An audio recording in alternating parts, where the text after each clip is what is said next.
Marinos, welcome back to Reformation Rambles, a series where I tell you all about the history of the European Reformation. Today, I'm going to tell you about the guy who expanded the influence of the House of Habsburg. War and marriage. Born to Holy Roman Emperor Frederick III and Eleanor of Portugal on the 22nd of March 1489. Let's talk about Maximillian I.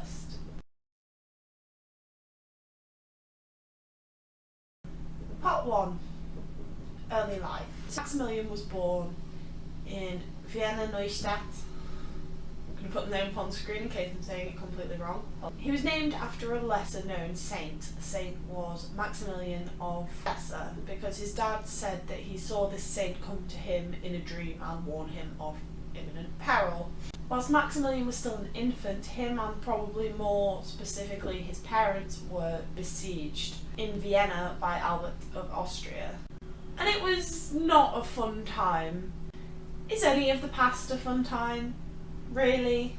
Allegedly, as a kid, he wandered around the castle begging guards for scraps of bread. But look, he's still living in a palace. And it's often said that growing up, his favourite hobby was hunting birds from his horse. So I feel like we need to take these stories with quite a strong pinch of salt. From around 1483 he ruled jointly with his father, right up until his dad's death in 1493, but he wanted more for his family, which brings us to part 2, chaos in the Low Countries.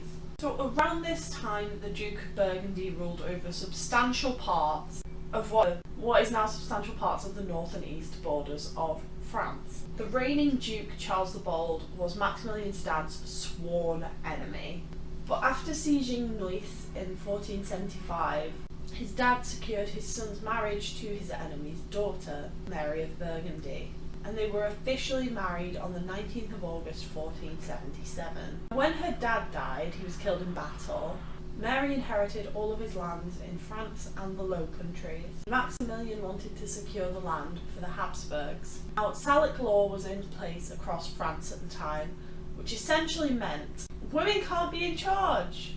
They're too emotional. That's what the law said. That's not what I'm saying. It's not exactly what it said, but that's the gist.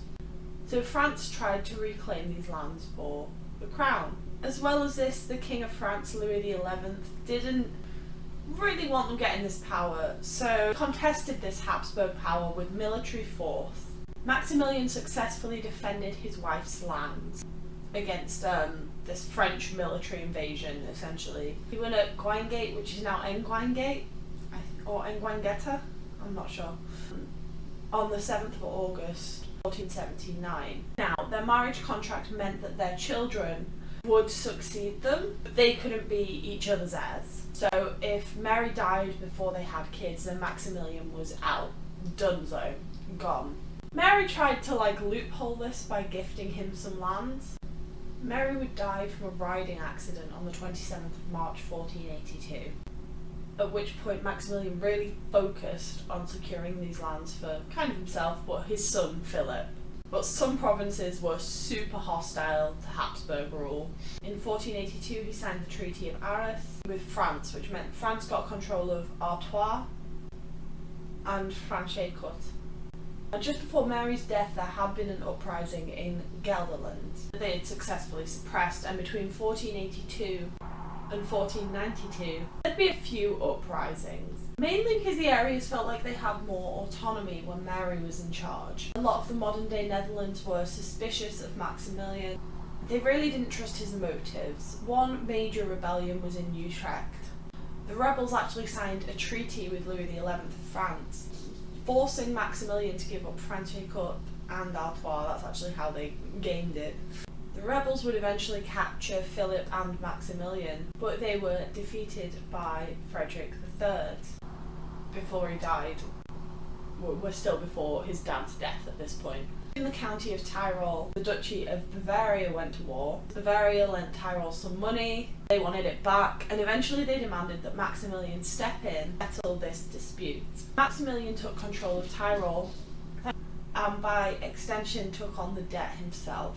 This is going to sound insane, it is. But at this time, Tyrol had no actual laws. The purge was just the 16th century in Europe, I swear to fuck. Basically, this just meant the nobility took the piss. They literally just demand money from commoners constantly. What a shock. And to stop this, Maximilian built a golden roof in Innsbruck,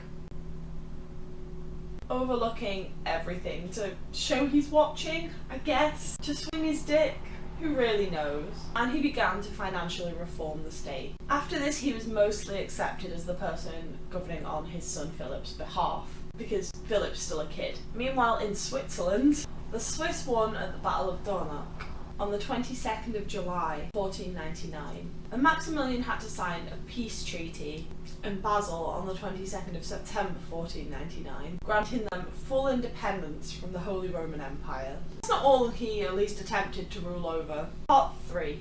King of the Romans. Maximilian was elected King of the Romans in 1486 in Frankfurt am Main, and crowned on the 9th of April 1486 in Aachen. Now, you'd be forgiven for thinking this meant he ruled over Rome. Basically meant king of what is now modern day Germany. Basically meant you were probably going to become Holy Roman Emperor once the Pope okayed it. Now, there was a consensus among electoral princes that deep reforms were needed to keep the empire unified. The reforms were launched at the 1495 Reichstag at Worms. They set up the Reichskammergericht. It's on the screen, I swear.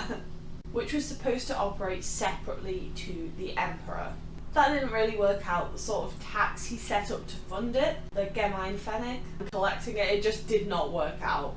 It was really unpopular, no one paid it. But then he set up the Reichsregiment, who were to meet in Nuremberg. It consisted of the emperor, deputies, local rulers, commoners and princes, specifically the prince-electors. But it proved very politically weak, and power returned to Maximilian in 1502. So then he established the Reichsrat, which was designed to look into criminal matters. It lasted, but it was wildly unpopular.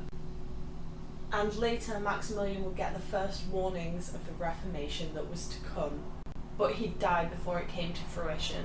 Meanwhile, in Austria, when he came to power, a lot of Austria was under Hungarian rule. But after the death of King Corvinus of Hungary, Maximilian's men were able to reoccupy Austrian territory with no real military conflict. Living the imperial dream, really. Maximilian entered Vienna without so much as a siege in 1490, and the peaceful annexation was completed after him and King Vladislav II signed a peace treaty in Pressburg in 1491. I should really make more videos about Austria and Hungary. Loads of interesting things happened there. To secure the agreement, Maximilian also organised for his daughter Mary to marry the heir to Hungary and Bohemia, Louis. Louis' sister Anne was to marry his grandson, Ferdinand. These marriages built an empire, gave way to the Latin saying, Belle garant ali, Felix Austria nube, numque Mars alis, dat tibi regnus Venus, which translates to let others wage war, but thou, O happy Austrian, marry for those kingdoms, which Mars gives to others, Venus gives to thee. During this time he makes some military moves. He establishes standing troops in the Holy Roman Emperor, for example. Empire, they're not in him. Oh god. Which basically suddenly made war a lot more mobile for him. But he also got into a lot of debt. He had a lot of ambition, and he didn't really have the capital to back it up. He had a lot of loans from banking families, including the infamous Fugger's family. One of the oddest parts of his reign is that he was never actually crowned by the Pope. His travel to Rome at this time was too risky.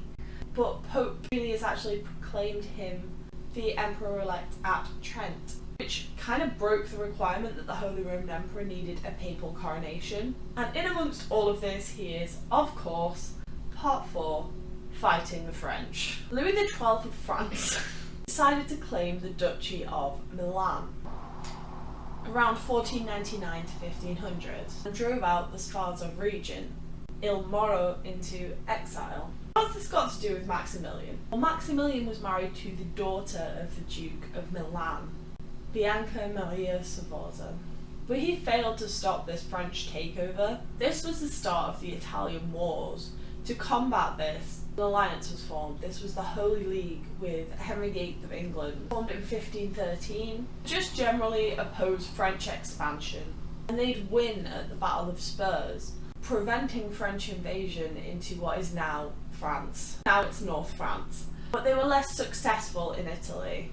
Let's go back quite a ways to 1482 and the Treaty of Arras, which we mentioned earlier. Now, as part of this treaty, Maximilian betrothed his 3-year-old daughter Margaret to the Dauphin of France, who is the heir to the throne. This was Charles VIII of France. As part of this agreement, she was sent off to King Louis to be raised in the French court until she was old enough to marry Charles. And for a few years, everything seemed to be going to plan, even after King Louis died, and then it all went wrong.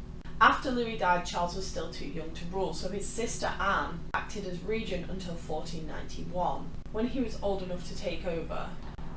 Meanwhile, in Brittany, Francis II, Duke of Brittany, had died and left all of his land to his daughter Anne. Different Anne to the one who ran France for a bit. This confused me while I was reading, so I figured I'd clarify. She was betrothed to Maximilian in 1490, but in 1491, the now French King Charles, who really didn't like a lot of Brittany, was going to go to Maximilian. Didn't really fancy the Habsburgs having power, so he invaded Brittany, made Anne renounce her. They called it a proxy marriage in a lot of books, and I can't work out if that's somehow different to her just being betrothed to Maximilian, but either way, marriage is off. Charles also sacks off marrying Margaret and marries Anne, and then poor Margaret, who is only 11 at this time, is held hostage in France until 1493, when her dad signed the Treaty of Sennels, and then she's returned to him. So there's a lot of bitterness that fueled the Italian Wars. The French just do not want Maximilian to get married. Through all of this, the Holy Roman Empire actually want him to stop this war, but it was to increase his power and that it was not in their best interests, which they're not wrong. But part 5, art and anti-Semitism. Maximilian was a keen supporter of the arts, and kind of the sciences too. He was known for surrounding himself with scholars, commissioned a bunch of art pieces to commemorate and glorify his life. Narcissism of these essentially memories included stylized autobiographical works, epic poems such as Third Ank, which is the fake story of him travelling to meet Mary in 1477, and Freidal, which is just him in a bunch of jousting competitions. He also has a novel called Weißkoniage. It's kind of a biography, but it's amped up a little bit. And he had 3 woodcuts printed: the Triumphal Arch, the Triumphal Procession, and the Long Triumphal Carriage. Not very imaginative with the names there. So I had a passion for armour as an art piece. Had armour made for himself with an elaborate looting and metal work. He gave Henry VIII this insane helmet. Apparently the face is based on Maximilian. Take from that what you will. Given all of this, you'd think he'd want a wide variety of opinions circulating via books, and he'd encourage expression in all its forms. Wrong. It's the 1400s, baby. Let's talk about one of the darker parts of Maximilian's reign.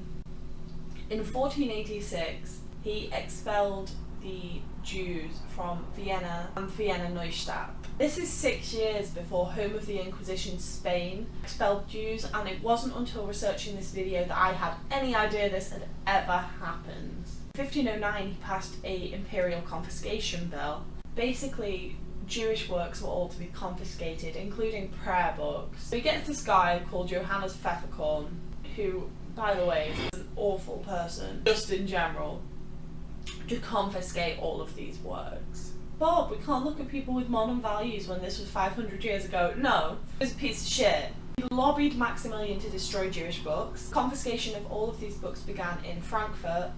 A lot of German towns followed suit afterwards, until Duke Eric of Braunschweig convinced Maximilian to stop, and the books were returned in 1510. But that wasn't the end of the horrific ordeal. Maximilian then got a bunch of people to argue both sides of this case. Pfefferkorn was one of these people. He said some appalling things. I'm not going to repeat them here. The information is out there if you're interested, but it's horrific anti-Semitism, and it's quite a horrible read, so just bear that in mind if you do choose to look it up. Interestingly, there was only really one person who defended the Jewish people. This was a guy named Reuchlin, and weirdly enough his discussion actually triggered a lot of debates that became sort of the sounding board of the Reformation. Part 6, passing it on. Maximilian was not getting any younger. He was aging quite rapidly, and he very insistently wanted all of his affairs in order. His daughter Margaret, the one who was meant to marry into France, left to generally rule over the Netherlands. He was also guardian/educator to his grandsons. He really wanted to prevent France getting control of the Holy Roman Empire. So he borrowed 1 million gulden from Fuggers to bribe the electorate, securing votes for his grandson Charles V. His son Philip the Handsome had married Joanna of Castile, and whilst Philip died in 1506, his grandson Charles would have also become King of Spain. If you want to know how that turned out, you can go watch this video. As a result of all of that, the Habsburg influence would last centuries. The Habsburg Empire would become the Austro-Hungarian Empire and wouldn't really dissolve until 1918, just shy of 400 years after Maximilian's death. Talk about a legacy. Part 7. Death. In 1501, Maximilian fell from his horse and injured his leg, an injury that would cause him pain for the rest of his life. And some historians think he also had severe depression. That obviously can't be proven, but he did travel everywhere with his coffin. So it's either really dark or he was really goth. Maximilian died in Wels in Upper Austria. 12th of January 1506. He left bizarrely specific instructions for his body. He wanted his hair cut off, all his teeth knocked out, his body to be whipped and covered in ash and lime before being wrapped in linen and publicly displayed, to show the perishableness of all earthly glory. He was buried in Vienna Neustadt, but there's an elaborate tomb in the Hofkirche in Innsbruck surrounded by statues of heroes from the past. He actually wanted this big tomb and memorial in Vienna Neustadt, but the weight would have caused the building to collapse. The Order of St. George, which he sponsored, still exists. In 2011, a monument to him was erected in Cortina d'Ampezzo, and in 1981 in Cormons, a statue of Maximilian that had been taken down in World War I was put back up in Piazza Libertà. I really hope you guys enjoyed this. If you did, please give me a cheeky like and subscribe. Let me know in the comments if I touched on anything you found particularly interesting you'd like to hear more about. And I'd love to know what you thought of Maximilian. Was he an awful person? Was he a product of his time? Let me know, and I'll see you guys soon. Bye!